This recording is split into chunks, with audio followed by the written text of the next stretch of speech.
Hi, and welcome to another AFM tutorial in the Critical Appraisal series, where we hope to help you learn the basics on how to understand and navigate the medical literature. In this tutorial, we will focus on statistics that test the confidence of results and aid in reality testing. In other words, statistics that help us determine how close a result is to the true population value. We will look at confidence intervals and p-values.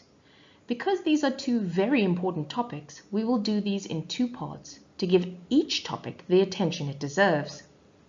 Welcome to part 2 of this tutorial. Here we will focus on p-values.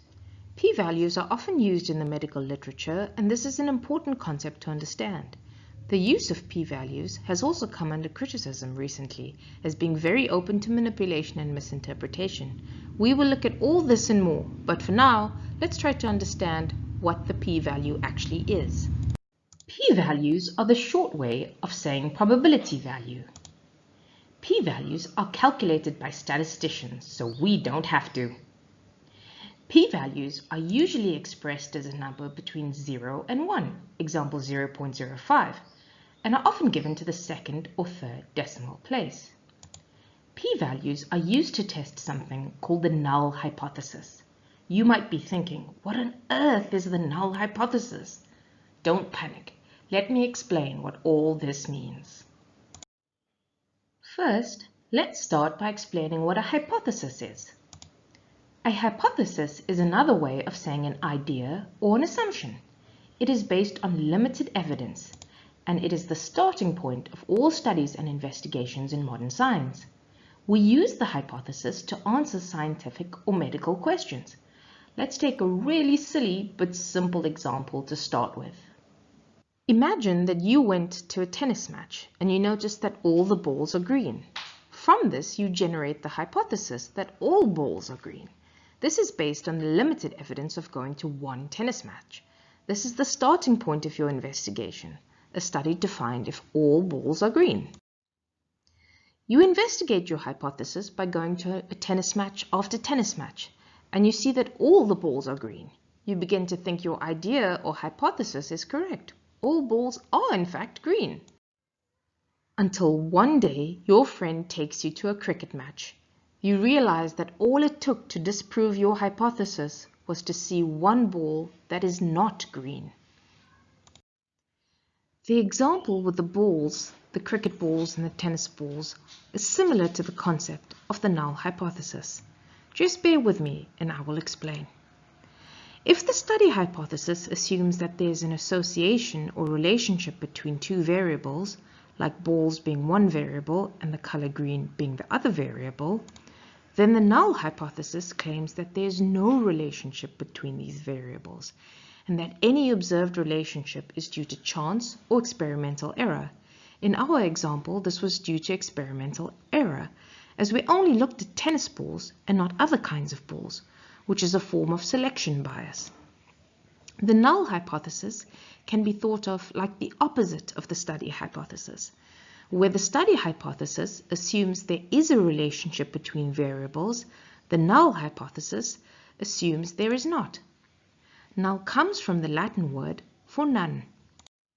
In scientific method, the default position is to assume the null hypothesis is true, and then to try to disprove it. Because as you saw in our example, it is easy to think your hypothesis is correct if you are not actively trying to prove it is incorrect. If we were actively looking for balls of another color, we could have rejected our hypothesis much sooner. We could have seen thousands of green balls, but all it took was seeing just one red ball to prove our hypothesis incorrect. We use this counterintuitive approach, an attempt to disprove our own theories in order to show that they are robust enough to withstand scientific criticism. This is the backbone of science and, by extension, evidence-based medicine. You are probably thinking, so what does all of this have to do with p-values? The answer is everything. P-values give us a probability of how true or false the null hypothesis is. The smaller the p-value, the smaller the probability of the null hypothesis being true. And this implies that there is a relationship between variables, such as balls and colors. So to sum all of that up, a small p-value causes us to reject the null hypothesis and to possibly accept the study hypothesis. So we have learned that small p-values imply that a relationship does exist between variables. But how small is small enough?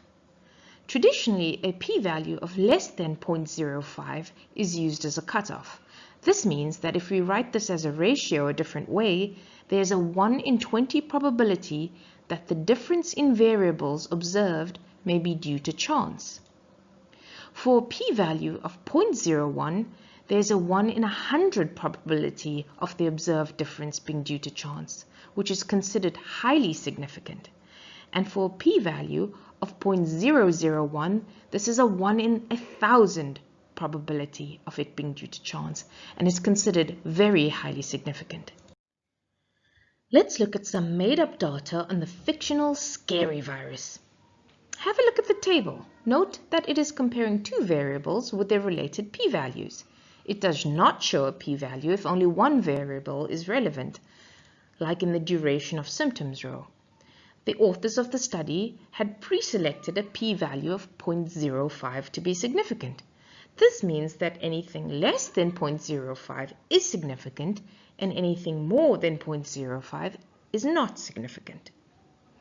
Where it says n equals to 30 and n equals to 45, these are the numbers of patients in the sample size. N equals to is a common way of showing sample size. Now look at the p-values, which are significant, which are not. The data in the table are statistically significant for differences in that of age, with a p-value of 0.001, and for the duration of viral shedding, which showed a p-value of 0.02. The difference in death rates was not statistically different at only 0.24. What this means is that you are more likely to believe that the data with lower p-values is less likely due to a chance finding between these groups.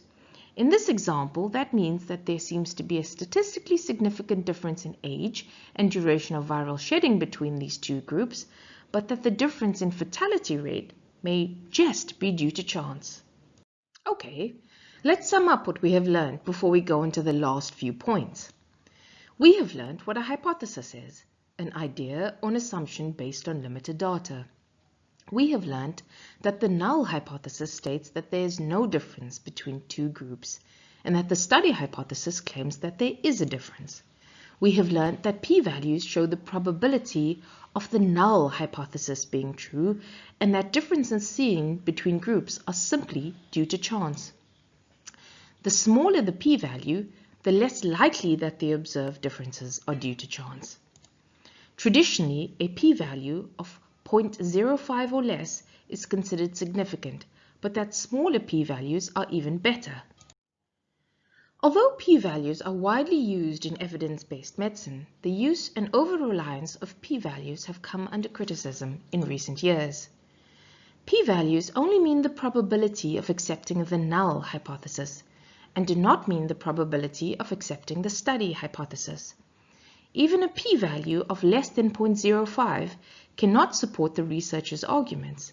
Think of the example with the tennis ball. The null hypothesis was that not all balls are green, but that did not prove that all balls are red like the cricket ball either. So although proving the null hypothesis gave us the answers that not all balls are green, it did not give us more information about the colors or even the shapes of balls. In the same way, some studies may be designed to answer questions that disproving the null hypothesis cannot do. Studies with large sample sizes may show small p-values, but the same study with a small sample size may show a larger p-value. This all comes down to how p-values are calculated, and depending on the sample size, this can be manipulated to show a p-value that favors the research question. P-values do not show the degree of difference between two comparison groups. A very small p-value of less than 0.001 does not mean that there is a big difference between sample groups, just that a difference exists. Statistical significance is not equal to scientific significance. Smaller p-values do not imply the presence of a more important effect, and larger p-values do not imply a lack of importance. A p-value of greater than 0.05 is not evidence of no difference. It simply means that no evidence of actual difference was found in this particular study. You may have heard the phrase, the absence of evidence is not evidence of absence. Many reasons, such as a poor study design or small sample size, could account for why the p-value was not significant in the study, and it means that although the researchers found no evidence of a difference between the comparison groups, they do not know whether an actual difference does exist or not. Thank you so much for tuning in to another AFEM Critical Appraisal tutorial. I hope that you enjoy this tutorial. For more great AFEM videos and resources, please go to afem.africa/resources. Thanks again.